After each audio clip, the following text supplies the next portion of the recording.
just can't stand. I can't stand the sight of you leaving me. Let's just talk this thing over, baby, yeah. Can you see the tears in my eyes? Baby, please don't leave me. Don't leave me. You're the meaning of my life. Without you. Wow. Hello, everyone. Hello, We live. We are live with the team of Let's Talk It Over. It's been a while, actually. Our last show was in July, so I've missed you all. As you can see, there's a new member of the team, Ece Temelkuran, and I hope I pronounce your surname right, Ece. I know Ece is Ece because you told me, and I'm personally super happy to have you. Me too. As part of the team. Thank you. And I think you know everyone on the panel a little bit, or more than a little bit, or very well, I think. So let's not go so there. yes, it's We are down the pub. We are down the pub, Frank. Just remember that. we are down the pub. I'm actually drinking water here. Yeah. But yeah, it's amazing, Ece, to have that. I'm so happy that you've accepted to be part of the team. And Yanis, Brian, Roger, if you want to say anything.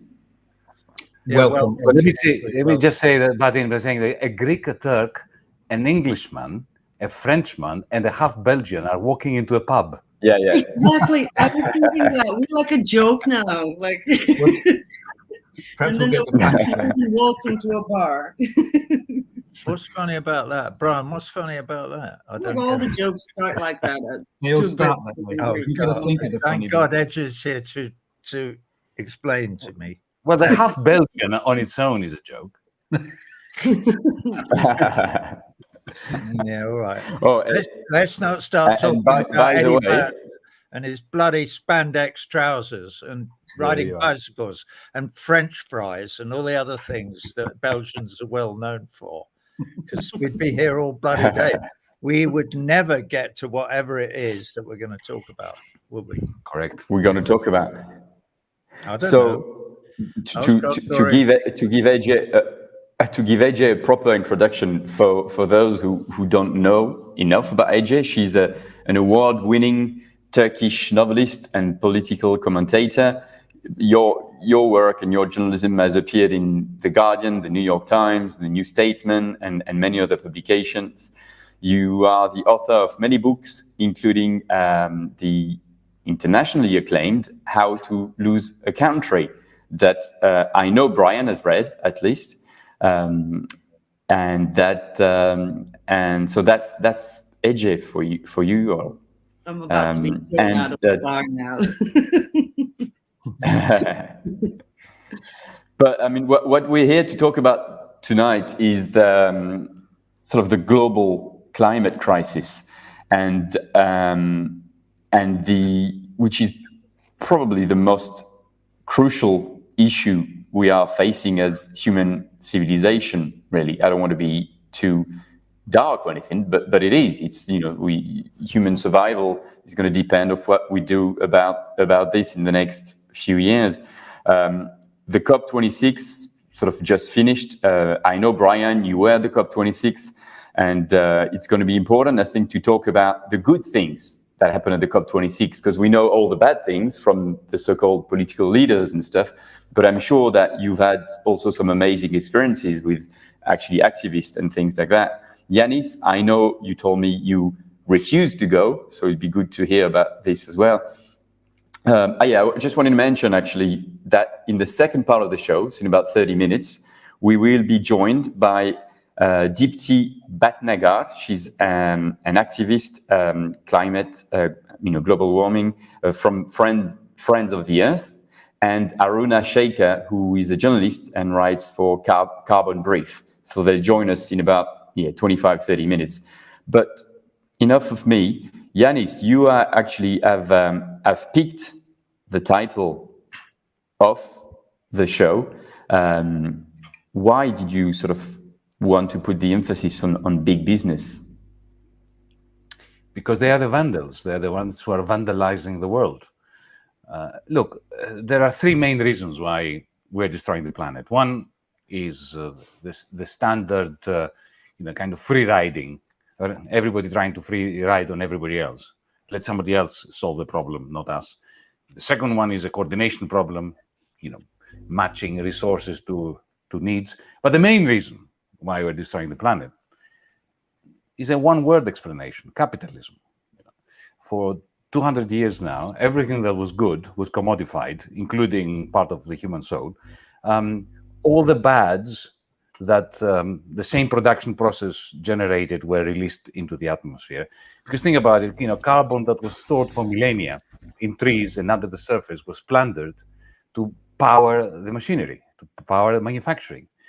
So immense wealth and a lot of poverty, of course, was produced by this capitalist machine, a process of depleting free natural capital. Because you see, they don't pay for it.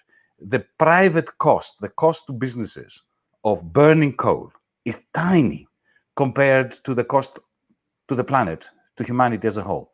So effectively, they're getting a free ride for 200 years. And now workers around the world, especially in the developing world, will have to pay the cost to nature that the capitalist class never paid globally. Mark Carney went to Glasgow. Maybe, Brian, you had dinner with him. Mark Carney was the governor of the Bank of England. And actually, I know him. He's a very pleasant chap. But he came there representing global finance. And he said, the money is here. I am representing asset managers worth $130 trillion. $130 trillion. The money is here. Yes, of course it's there if society as a whole is prepared to pay the financiers for their money. Yes, they will be quite happy to supply it.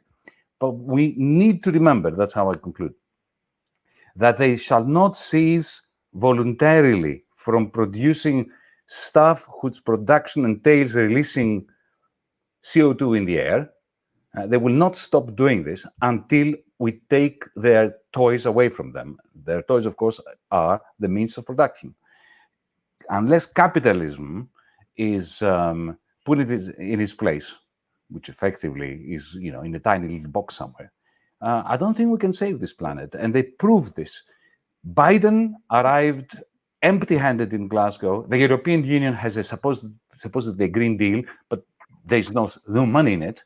And Germany is producing lignite-powered power stations as we speak. So yes, big business has jeopardized that one of the last chances we have to save the planet. That's why they love net zero, because net zero gives them a license to burn the remaining stocks of carbon. Capitalism is the problem, folks.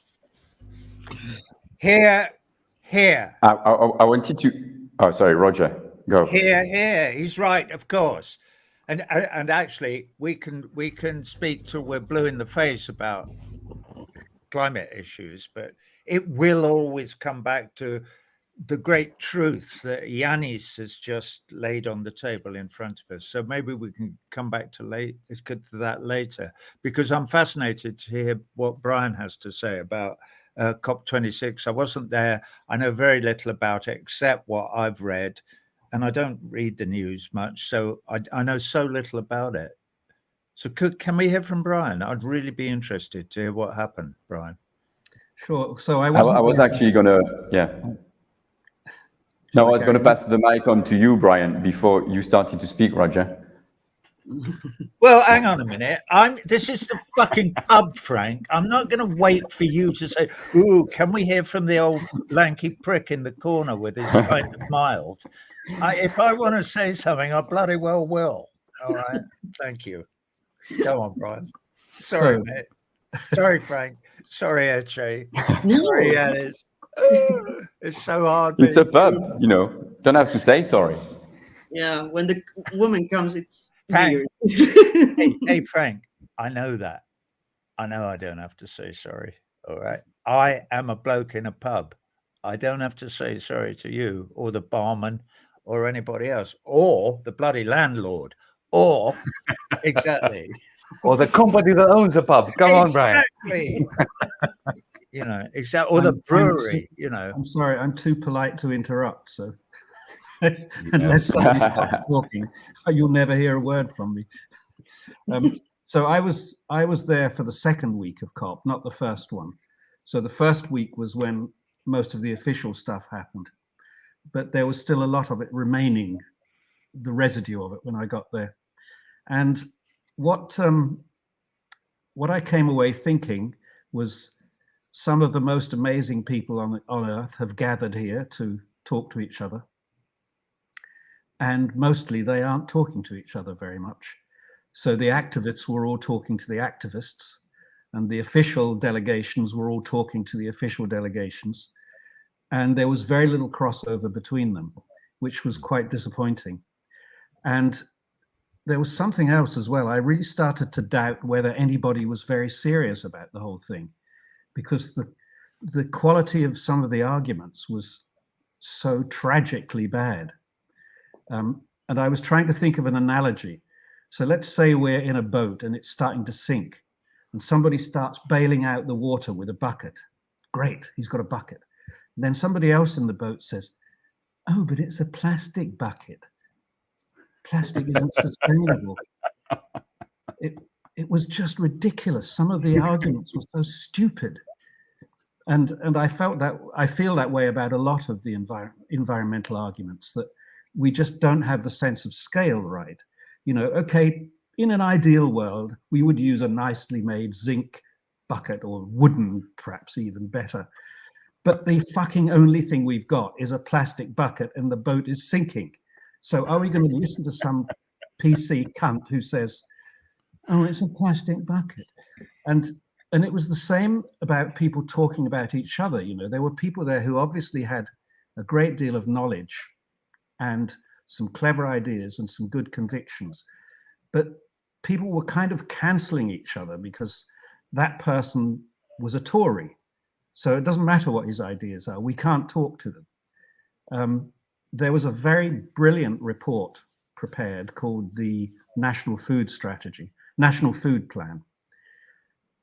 But it was headed up by a guy called Henry Dimbleby, who, of course, being a Dimbleby, was seen as part of the English establishment. So none of the activists would take it seriously. But actually, it's a really good report. So what I kept thinking was, wouldn't it have been great if everybody at this bloody place had to read Eche's last book together? Because really, we have to make this realization that we're going to have to compromise. We're going to have to work with people we don't agree with very much sometimes, that we don't even like. We're going to have to use technologies that we might be a little bit icky about, you know. But we can't afford to be so selective about everything and to be so absolutely right on about everything before we move. We've got to be moving now, really. So that was the disappointing part, that I felt there was a completely unbridged gulf between the insiders, the official invitees, and the outsiders, the activists. And this manifested in lots of ways. For instance, you know how difficult it is to get somebody from, say, Sri Lanka or Tasmania to Glasgow, the hotel rooms, the bookings of the flights, all of that kind of thing. Finally, they're there and they're talking, but the mic doesn't work. And nobody's fixing the mic. This is just insane, you know, that there seems to be such an absence on the activist part about actually communicating. It was as though people thought, I'm so obviously right that I don't actually need a microphone. You know, people will just get it because I'm right. And there was a sort of arrogance in both the activist position and the official positions, actually, which we really need to lose, a bit more humility. So there were lots of good things. There were lots of things that seemed to promise that if we address this climate problem, we will not only deal with that, but we will come up with a better world altogether, because we'll be dealing with a lot of issues about inequality and about people's rights and so on that need to be dealt with. But okay, that's it from me. Well, Brian doesn't. We were supposed to be on stage with Brian in Barcelona very soon, and it was cancelled due to COVID situation. So we had a chat about COP, and now he's not saying it out of his, humbleness and kindness, but actually he fixed the microphone, as far as I know, during that meeting. And then he called this Roddies, and then he organized a Roddy sort of mobilization to help the activists. These are practical things, but I'm afraid you're right. It comes from the arrogance that, we are right. We are telling the truth. We are we are referring to the facts. So everybody should be convinced. Mm-hmm. But unfortunately, we're living in a world where facts do not convince people. And I think, this emotional part of the story, emotional politics of emotions part of the story, should be really handled properly by the progressives, by the climate activists, because not everybody respond to fear and apocalyptic narrative as we want them to respond. Yeah. It's like they hide, they reject, they go in denial and so on. So we have to find a way to manage these mass emotions as well. So yeah, practical side of it is this is a very practical thing. We have to manage the emotions so that they can go out, and plastic or tin or wood, whatever, they start saving the boat. But I think there's also, we talked about this with Brian earlier, but lack of friendliness as well, I guess, not only towards the big powers, which I'm not expecting, but among the progressives, among the activists, so to speak. So this is another politics of emotion problem. I guess we will have to deal with, because we have to enlarge the front. We cannot do this on our own. It's a massive problem. So we need everyone, actually, unfortunately. Yeah. But the part of the story, what I see is the young people, they're removing their consent. I don't know what you think, Yanis. You are more, active. You're talking more with, young people, but they're removing their consent from capitalism. The concepts of power, rich, and, all these things that were, worshipped in 1980s is no more cute or appreciated. I feel that happening not only among the politicized young people, but also outside that politicization. There is this removal of consent from capitalism. So I am expecting some generational crisis very soon, like in a few years, actually, especially in Europe. So I don't know. Yeah. The evidence doesn't support that, does it? What we're seeing happening in countries that purport to be democratic, where people are going to the vote, is, for instance, in Chile at the moment, there's the second round of the presidential election is coming up in 7 days, 6 days, 5 days time. And all accounts, I'm not sure, I'm finding it very difficult to get any cogent information out of Chile at the moment. I don't know what the polls are saying, but the first round was run by a man called Kast, who's an out and out downright Nazi. And he just is. His great hero is Adolf Hitler. this is the guy. And he's in a position to win a presidential election in Chile. So where are the young people who are saying no to capitalism? Or do people not equate capitalism with fascism?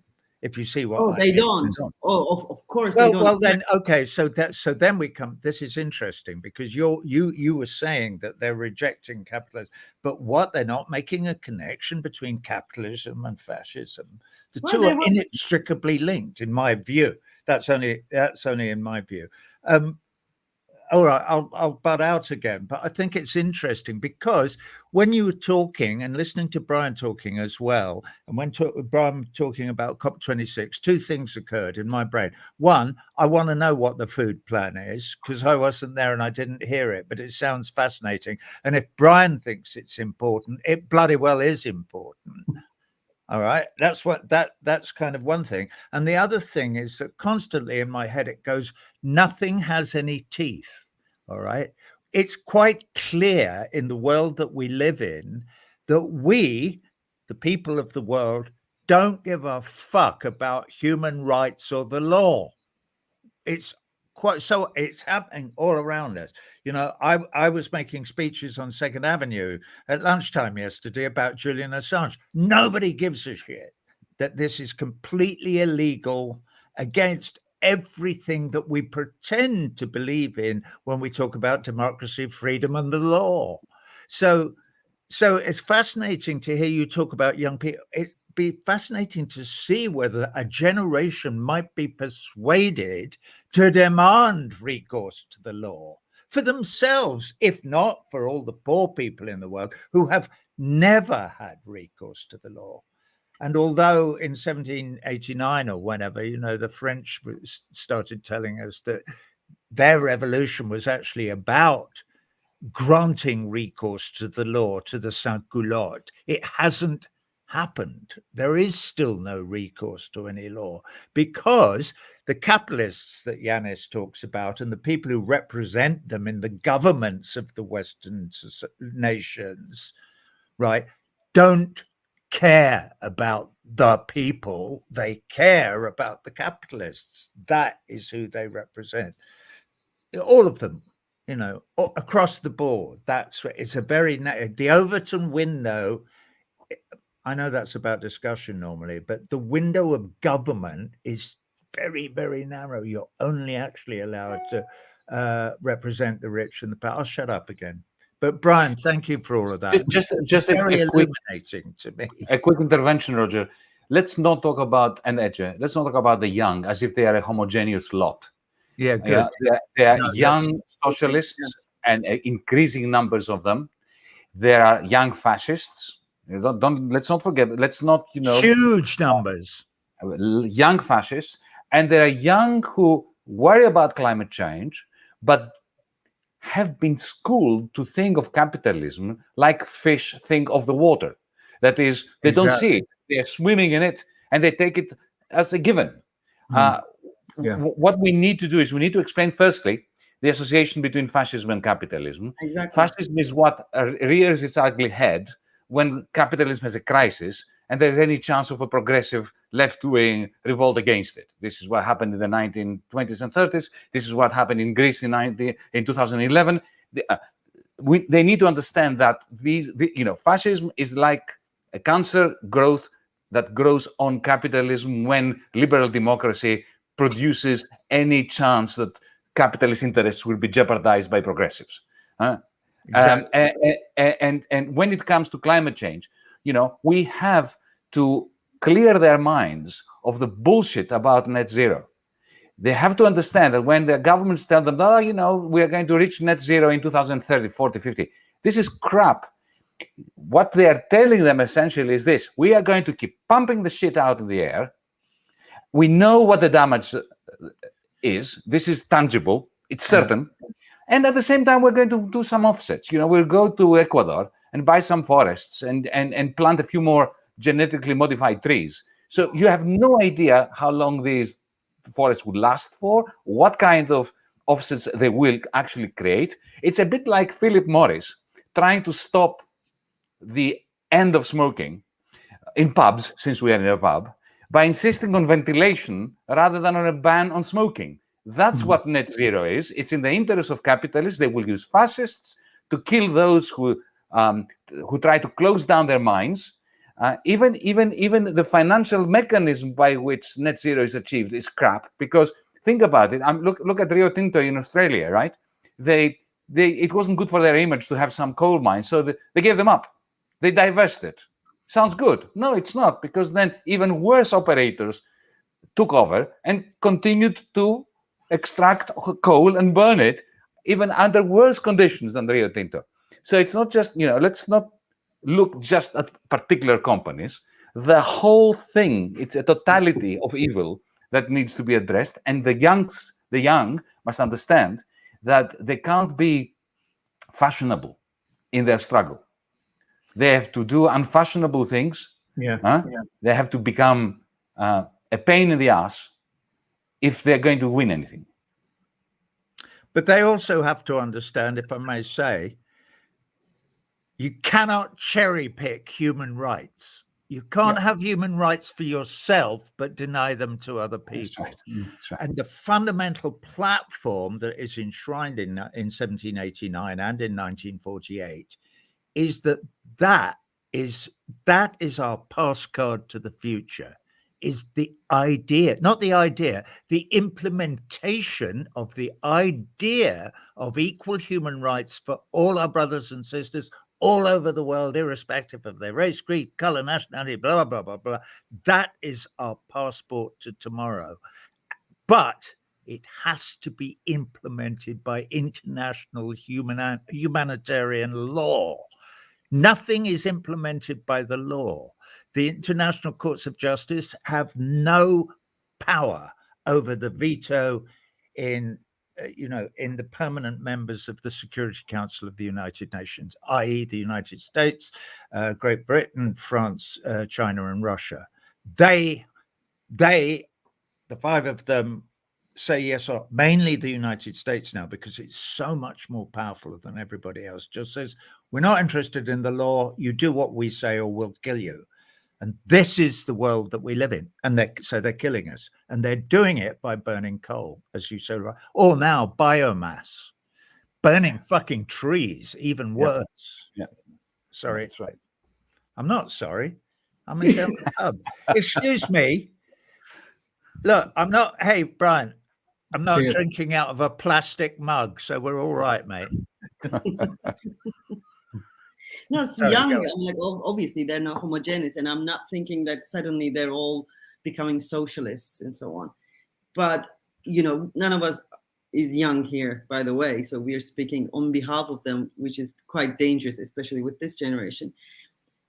But they are removing their consent from capitalism because of a factual situation, because they cannot have anything anymore. They are the generation that won't have, properties, that won't have proper salaries. And they're already mourning for the things that will be lost on the planet. They're already in mourning for the planet. So they are removing that consent on a massive scale. It depends on us, actually, where that consent will go. The problem is they cannot connect with capitalism with fascism, because they heard these stories of, totalitarianism can only come from communist states. They read 1980-40, thinking that this could only happen, in Soviet Union and so on. And fascism can only appear in boots and hockey jackets and so on. So they cannot understand that, behind these entertaining form of right-wing populism, there is actually fascism, and fascism is innate in capitalism. So it is our job, I think, to explain that and to make the connection between climate change and climate crisis and capitalism. So it's a hard job, because we have this, massive propaganda machine still working properly, and now taking the support from right-wing, the leaders that we call right-wing populists. How could they not have noticed, Etche, that we're living in the fucking Weimar Republic, that was not a left-wing regime that suddenly started the Second World War and almost destroyed the planet, single-handedly. It's right before their eyes. It's quite clear. The model is there for all young people to see. Well, how can they possibly be believing that the only tyrannies are the USSR and China and anything that might not follow the neoliberal capitalist model? It seems bizarre, and yet I believe you. I would say too much distraction. I'm like, the other week in London, for instance, everybody was talking about Christmas party, Boris Johnson's Christmas party, whereas the problem was the law passing from the parliament. So too much distraction. Yeah, manipulation. Okay. Yeah, you're right. Of course, it's distraction. And one of the interesting. Sorry, go on, bro. Sorry, one of the things that was encouraging about COP was that there were at least 40,000, mostly young people there, because it was a huge number who turned up, who weren't part of the official thing, who don't swallow the story at all. So those are people who are fairly clear about where the problem originates from, and the word capitalism came up a lot. So my problem wasn't with their understanding of how the situation had come into being. I think people pretty much agreed about that. What they didn't agree about, as always with the left, was how we cooperate in doing anything about it. It was the absence of any willingness to compromise that seemed to me the death of our movement, really. People. Because this is a plug for the Progressive International. This is a plug for the Progressive International. Yes. Because this is it's the only show in town. Mm-hmm. Join the Progressive International, folks. I want to hear what Yanis is saying, because I don't understand what he's saying. What are you saying? We, some years ago, Bernie Sanders and I inaugurated something we call the Progressive International. Now the Progressive International has 200 million members, and we're doing things internationally. We start small, but we've never heard of you. I've never heard. You haven't, but we had on Black Friday, Roger, you'll be pleased to hear that, we staged an international rolling strike, which began in Vietnam, went to Cambodia, from there to Bangladesh, from Bangladesh to India, from India to Germany and to Sweden, from there to New Jersey, and from there to Seattle, Washington State, targeting Amazon warehouses. And the hashtag was Make Amazon Pay. That was the first global rolling strike that we started. We have a large number of organizations that are part of this, Extinction Rebellion part of this. It is an attempt to do that which bankers and fascists know how to do: unite transnationally. Well, thank you for explaining that. I'm so glad to hear it. And by the way, you did get to me. I did see Make Amazon Pay. It was in front of me at some point. There you are. Whatever. So congratulations on that. But then Yanis, obviously we're not doing a great job if Roger doesn't know about Progressive International. No, it doesn't matter, because he knows Make Amazon Pay. He knows the campaign. The campaign is what matters. Our mug faces are not important. What matters is the strikers that are coordinated. I think you're so wrong about that, because, I know about VM Koshipende because I've followed, I've read your writings, and I've followed what you do, and Brian as well, and blah, blah, blah, who's involved in that particular initiative. But listening about COP is like, these 40,000 young people need to find leaders. Yeah. And if they need to find young leaders, for God's sake, find one or two or a committee or something, because Greta Thunberg, bless her, ain't it. It's too easy to sideline the Greenpeace line. And with all respect to Greenpeace, I don't mean to, but you hear what I'm saying? It's no good just bleating on about climate change. What you're telling me about a rolling strike against Amazon.com, now that is exciting.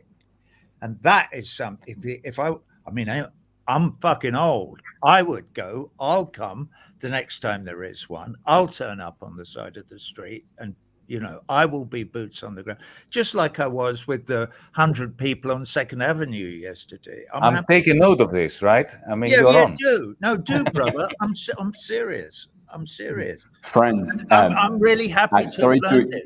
It was worth coming down to interrupt tonight. What? But we are talking about the youth. We're talking about leaders. Deepti Bhatnagar, she's now in the waiting room. Johan, can you let Deepti in? Hey, Deepti is joining us from Mozambique. Welcome, Deepti. Welcome, Deepti. This has been fascinating. I've been listening. Yeah. Good. What are you having? Barman? So, Deepti, just a brief introduction. Deepti, you are the International Program Coordinator for Climate Justice and Energy at Friends of the Earth Mozambique. You also work on climate justice and dirty energy. That's right? Yes.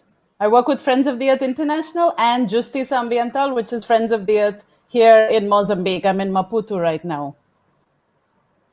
I'm really happy you actually listened to the first part of the show, because as you heard, a lot of old people have spoken about the young people quite a bit. It's a joke. I just want to... It's a joke. It's one of Frank's jokes.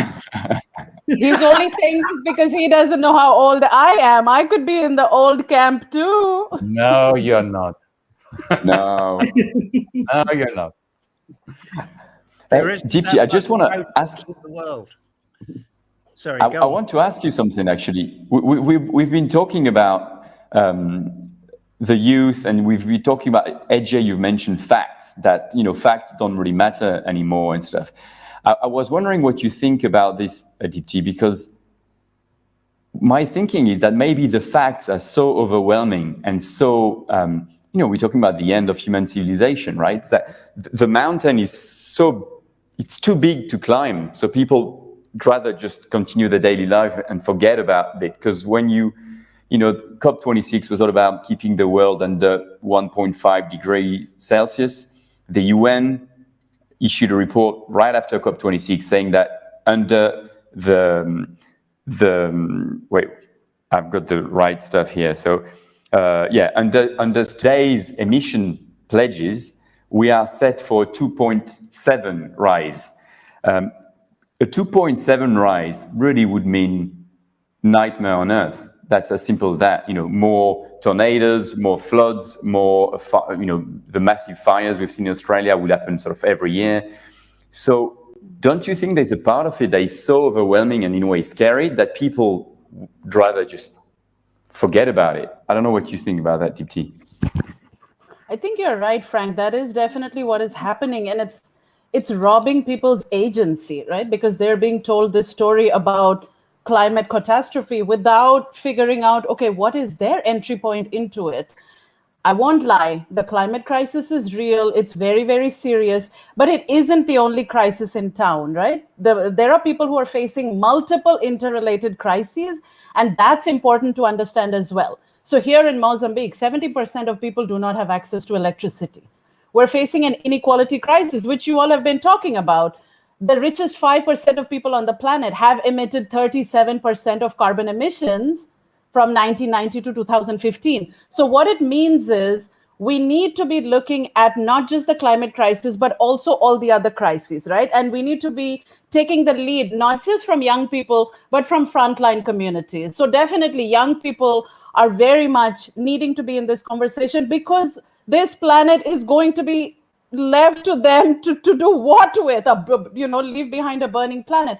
But it's not just about the future, it's also about the past. This is about 500 years of colonialism and slavery, which is what this current moment has brought us to. It's all of that history, genocide, that has brought us to this current moment. And if we ignore that history, we're not going to be able to find solutions for the future. And that's what you've been talking about, right? The young people need to understand that what is it about the capitalist system, the extractivist system that has brought us to this point, and hence the solutions that we need to create for the future need to be very, very different. And going back to your question, Frank, really, this is about people power, and our work is on movement building and so that people feel like they have that agency. They can resist that coal mine that comes to their community. They can resist the net zero project. I'm so happy to hear Yanis talk about the net zero is going to be another scheme just to allow polluters to continue polluting. That is exactly what it's for. And this is a problem. And we need to be able to be able to give people agency to say, you can actually fight this, and you have a voice to be able to fight this, even if your community is on the front lines and completely affected and devastated by what's going on by climate change. But there's a way ahead, and we need to build the way ahead. And it's absolutely crucial because there are people's lives at stake, not just in the future, but today. That's what wakes me up every morning to be like, okay, we got to do our work. We got to do what we can. We have to do what we can because justice is important. Here. Yeah.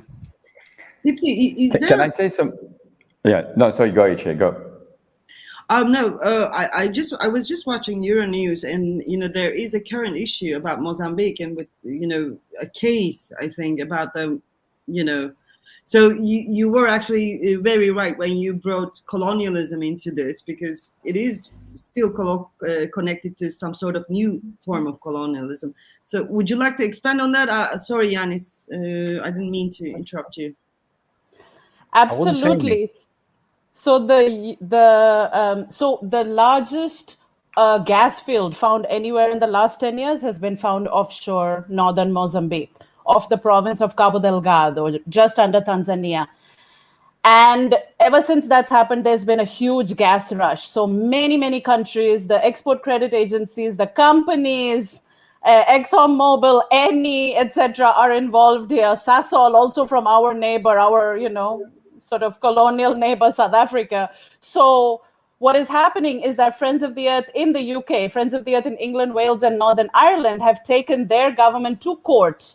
The United Kingdom Export Finance, which has agreed to give $1 billion to the Mozambique gas project, has been taken to court by Friends of the Earth in the UK to say, why are you doing this? Because this is not consistent with climate goals, but also it's causing devastation on the ground. I think the important thing is that, we oppose dirty energy projects on the ground. Our communities, our allies are opposing extractivist projects all over the world, not just because it causes climate change, but because it devastates the local ecology, it devastates people's lives and livelihoods. So what is happening here in Mozambique is that this gas rush that has been provoked is causing a huge amount of conflict and insurgency. It's really horrible what has been happening in the north of Mozambique. It's really heartbreaking.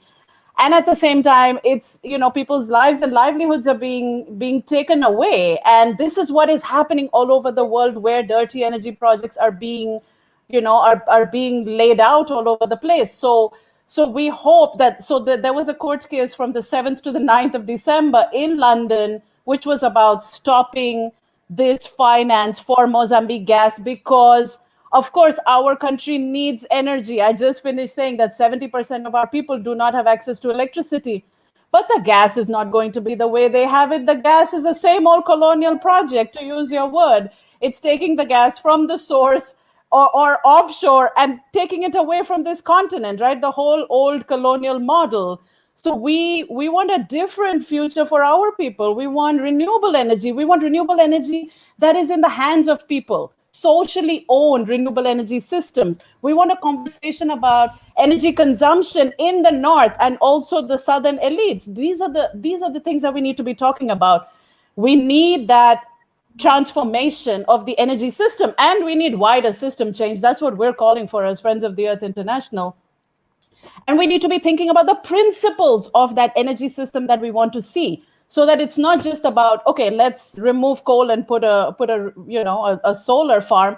There are communities in India where I was born that are fighting against large-scale solar farms. Because why? It's taking away their lives, their lands, their livelihoods, and it's being treated as just another, it's just like a coal mine. For their purposes, it's just like a coal mine, because it's affecting their livelihoods and because they're not included in the benefits of that project. So we need to be re-envisioning our energy system in a very, very different way. That's a little bit of the work that we're trying to do, but there's so much more still to be done. Can I say something? I just want to. We have about 20 minutes left, and I think it's important to emphasize the potential solutions, right, or the way forward.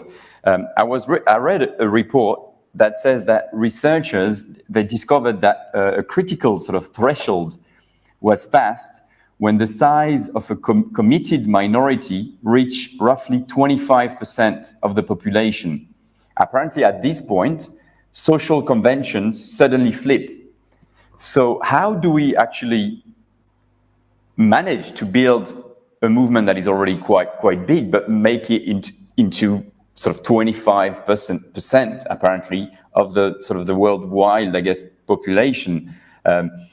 Is it education? Is it, because I think, again, like telling people you need to act on global warming because I look at this massive fire scares people. It's like when you say people you need to go to be against war because look, kids are getting their heads cut off. It actually puts, sort of puts people away. So Brian, you want to say something?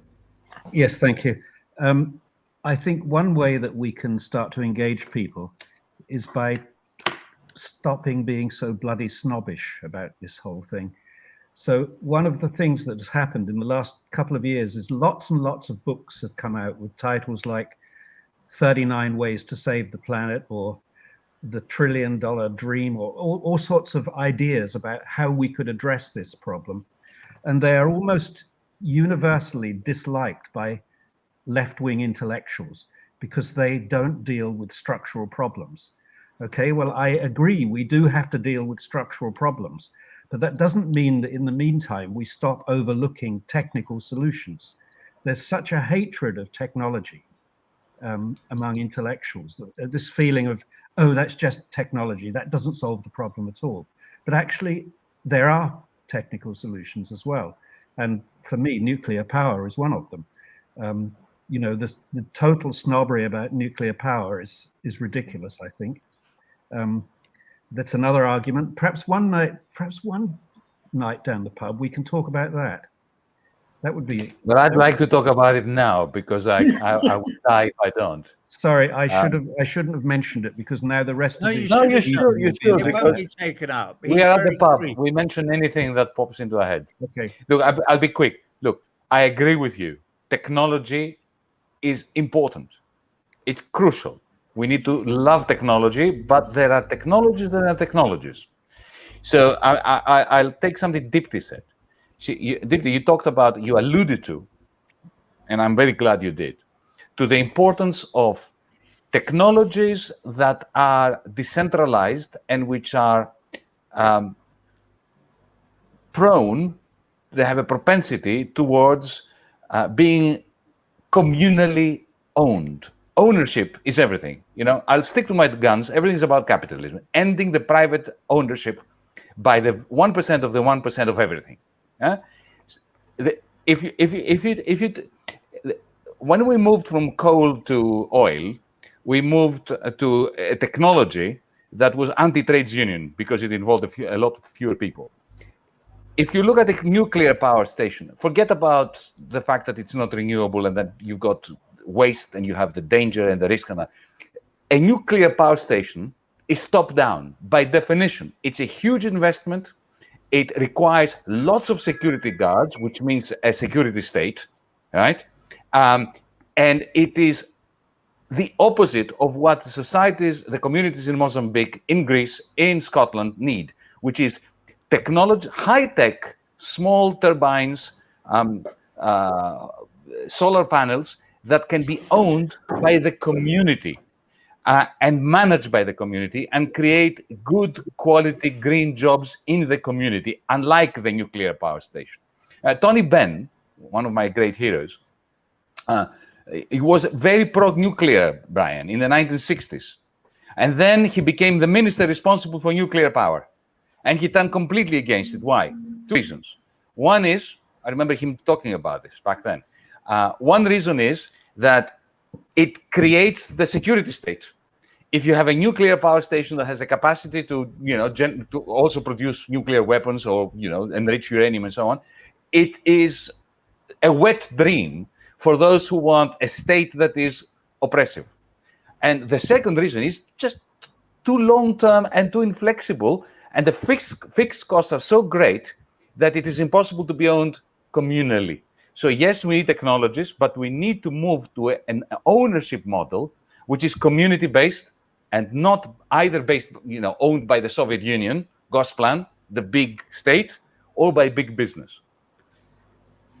I'm not going to respond because I want to invite Aruna to say something since she's just appeared. Yeah, I want to. Nice to see you, Aruna. Thanks, Brian. I want you to. Oh, somebody's unmuted. Welcome, Aruna. So we've got Thank you so we've got much. Aruna Welcome, Aruna. Chandrasekhar. Nice to meet with you us. all. Go. Nice So, to join in. On the Aruna, a brief intro. So you cover land, food systems, and nature at Carbon Brief. Yes. We are talking now about sort of the solutions, the way forward. You reported on COP26, and Yes. you can talk to us in a way about the outcomes of COP26. And I guess there are a lot of ongoing negotiations, right? So as part of the outcome of COP26, do you see potential solutions? I think I'm looking at outcomes, and it's been a long series of negotiations. We've been discussing many of these points for a long time. For instance, some of the negotiations, like this is the time where it took nearly 4 years of negotiations to close the rules on Article 6, which is essentially around carbon markets, around offsetting. And it's been one of those issues which has been so hotly debated by states. Now, the fact that, many states actually did cross their red lines and come to certain agreements around it. Now, some of these things are also, they do present future loopholes, but at the same time, some of them have been ruled out. For instance, there's been a strong emphasis on not allowing for double counting, where a country that, uses or counts these credits, the home as well as the host country you can't count this as an emissions reduction on both sides. So there have been certain things which have been hotly contested. There were lots of, the first week of COP was really very much about celebrities, and was very much about leaders making huge speeches and announcements. So there was that much of the flurry of a big deforestation pledge to end deforestation by 2030. How do you get around to it, and how are those solutions? How do you there was also a huge emphasis on nature-based solutions when it's not really clear what those are. It's a very and studies as well as experts say that it's a vague catch-all term. Others say that nature can actually account for a large degree of emissions reductions. Others instead say that we shouldn't be asking nature to mop up a man-made mess. So there was a huge emphasis on that, and eventually it was removed from the text because the idea of nature being something that doesn't have its own inherent value and largely be left to solve humanity's problems. That was something that a lot of countries, like for instance, developing countries such as Bolivia also called out on. So, at COP, there was, the Glasgow Climate Pact did, and it is unprecedented in certain ways, where at the same time, there's been a pledge from developed countries to at least double their finance, but at the same time, there hasn't been finance coming through. The 100 billion goal has not been met. And it was something that really breaks trust. And developing country parties have called this out, saying that how do you trust what's going forward and for the decade to come, where it matters the most, where there is clearly been no attempt to meet those finance pledges at all. But then there were also strong calls to talk about what happens now. What does long-term finance look like?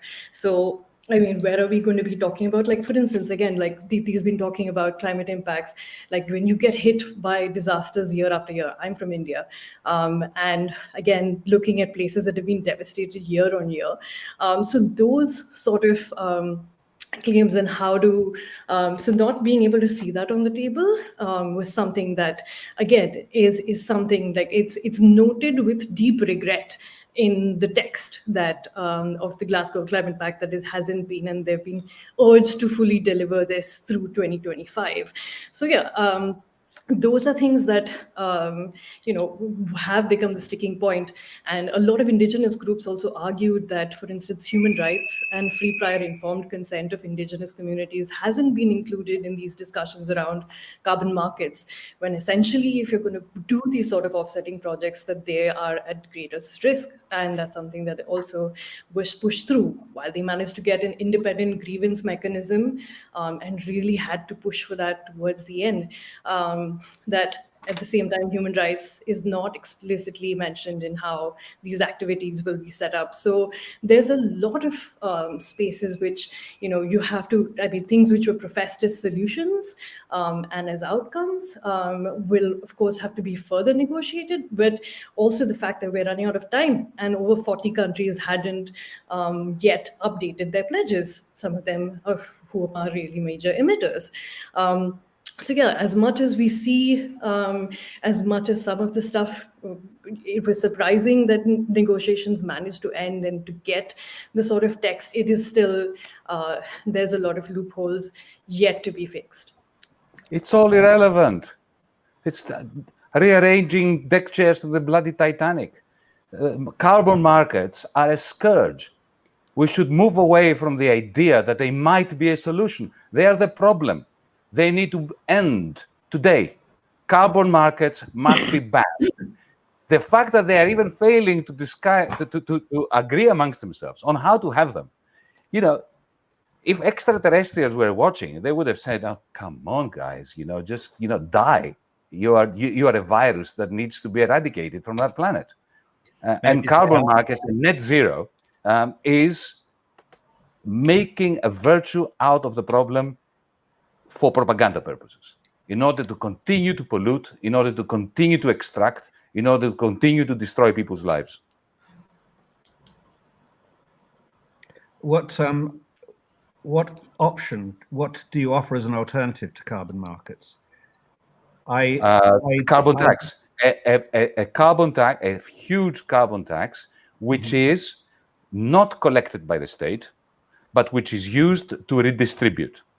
So if you have one potato or one tomato that is produced using, diesel in order to heat up the greenhouse, and one that is produced sustainably, the first one should cost 100 times more than the second one.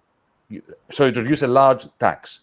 But that tax must be collected and be redistributed to the poorer of the earth, so that those who pollute and the rich pay for the transition and pay in order to have a massive price differential between the things that do harm and the things that don't do harm.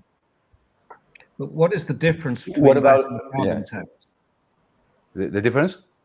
What's the difference between that and a carbon market? It's a huge difference, gigantic difference. Could not be greater, Brian. You're just giving me an opportunity to answer, but thank you. In a market, what you're saying is you're going to Rio Tinto and you're saying to them, we give you the right to produce into the atmosphere so many million tons of CO2, right? Mm-hmm. But no more.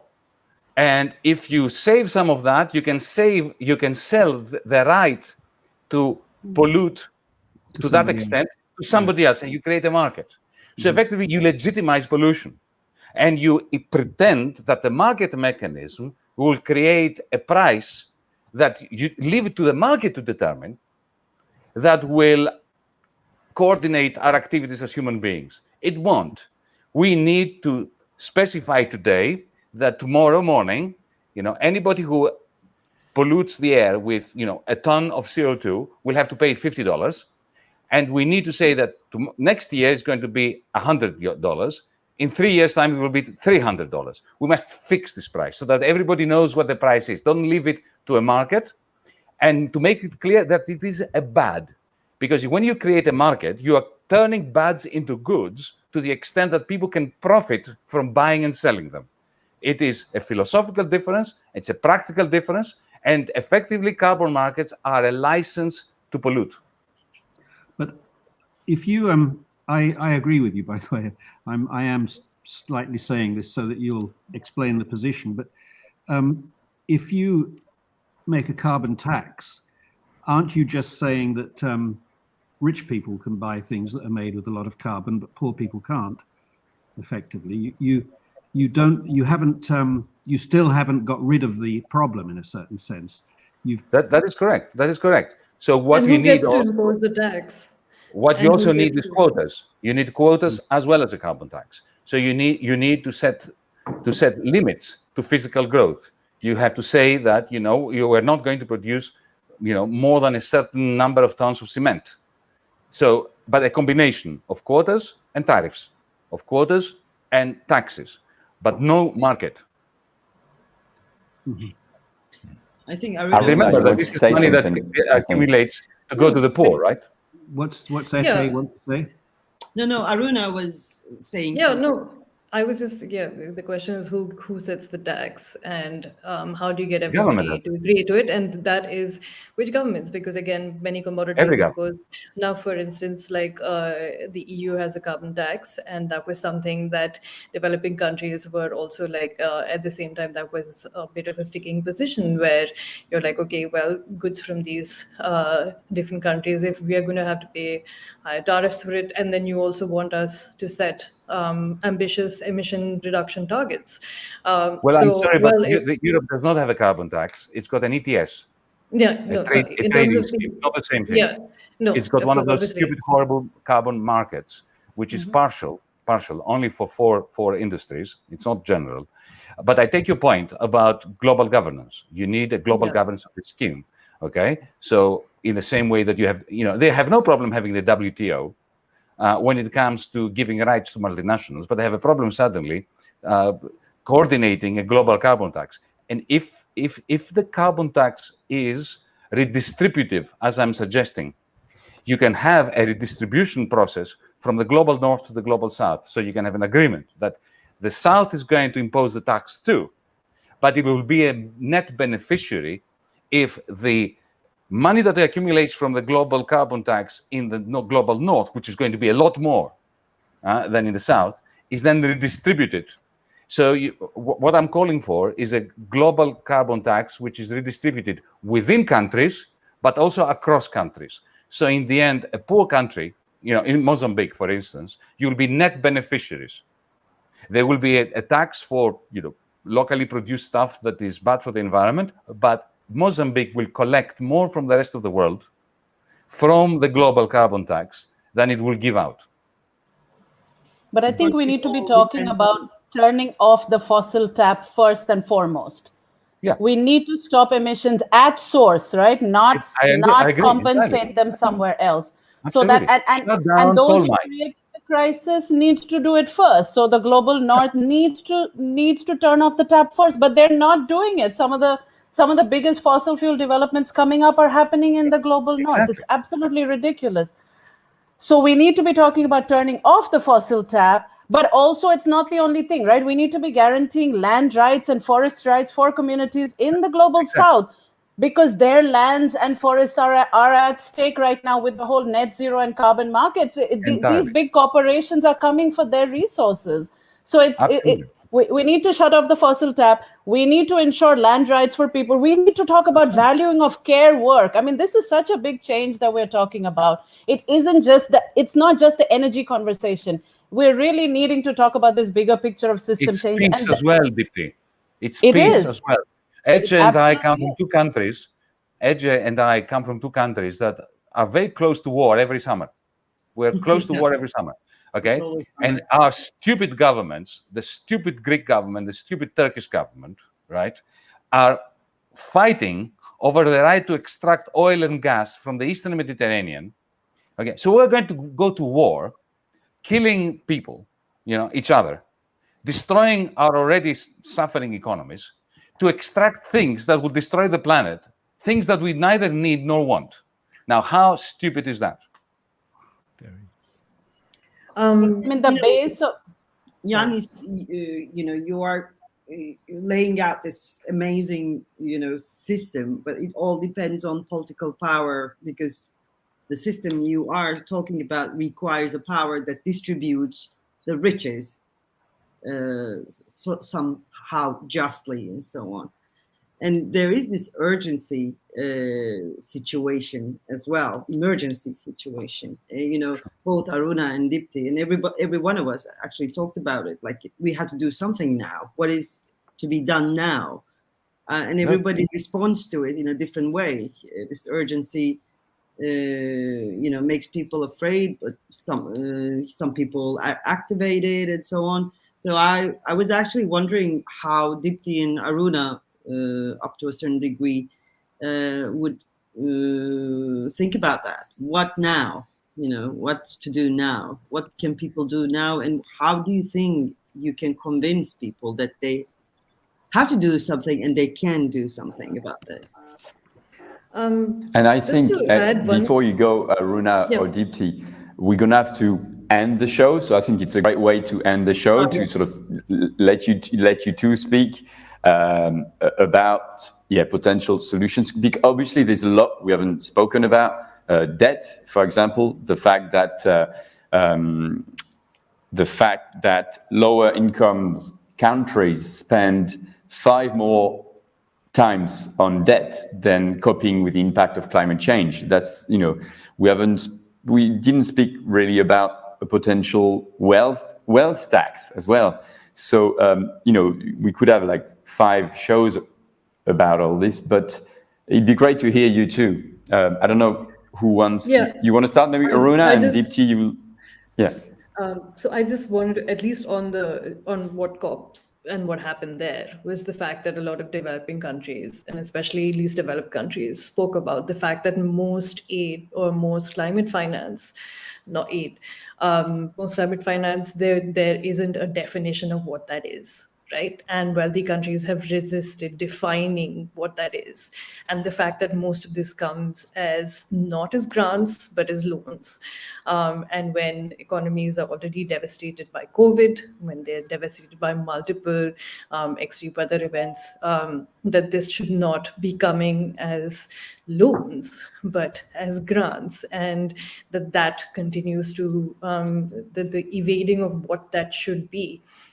Before we even talk about a carbon tax globally coming on, like there are these tracks of negotiations, has been argued for a long time. But in terms of what comes in terms of grants for states that are battling the worst outcomes, I think that's something that is and will be on the table. And then at least one of the other things is of how can you increase ambition before 2030. So I think that seems to be, and to still have the space to be able to do it, not to be like, okay, we will revisit this later, we will visit this in a, and pledge higher later, but to revisit this year on year and be like, okay, this is not a once in a 5-year plan, and we have in the decade that matters the most.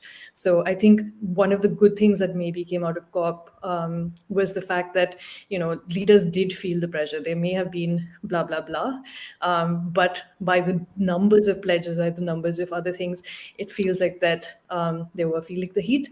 And I think that comes from people and that comes from their constituencies. So, I think that especially on the question of finance, that's what we need. And especially states that are really battling with this, that are going to seek a much stronger definition to have faith in the process at all.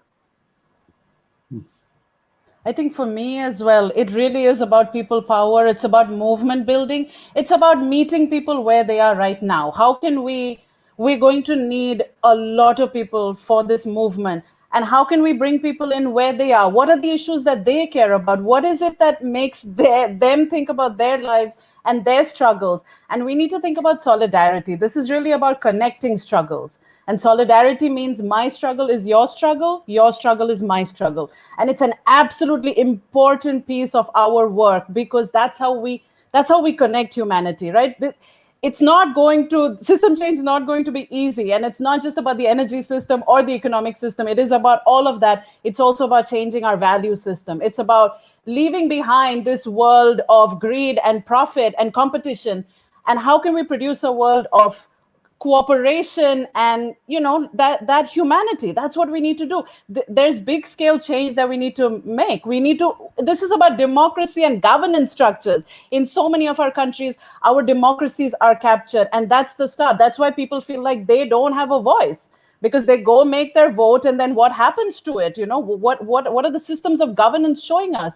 So there are those big changes that we need to make. But so we need this big scale, and at the same time, we need the individual one-on-one scale to make every person feel like your voice is important, and you come join us in the struggle, and we'll be in solidarity together.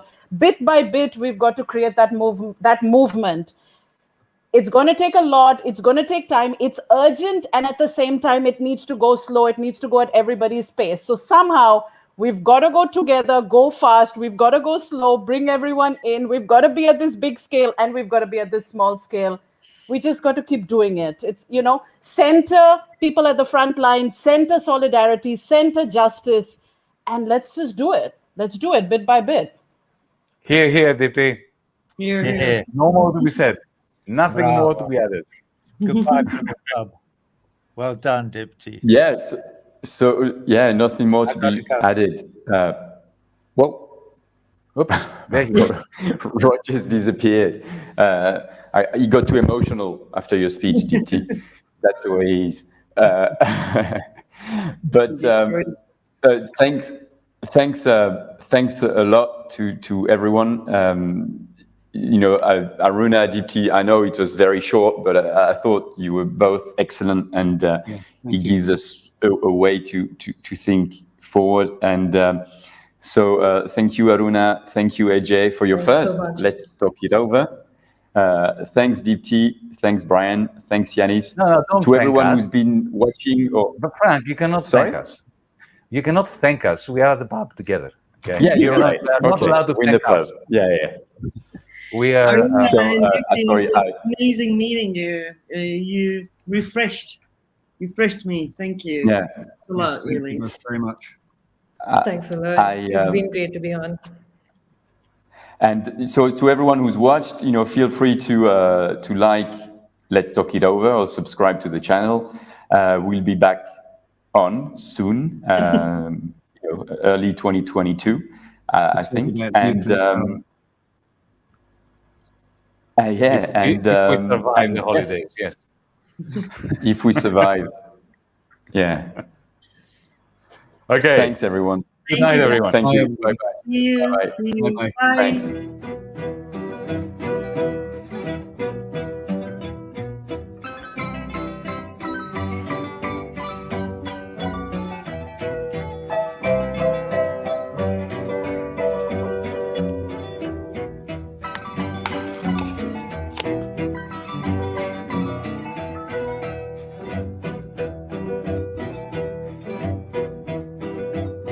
La soledad empavona al corazón se iguala desde aquel día en que mi longuita se fue huyendo. ¿Para dónde marcharía esta longuita cuando volverá?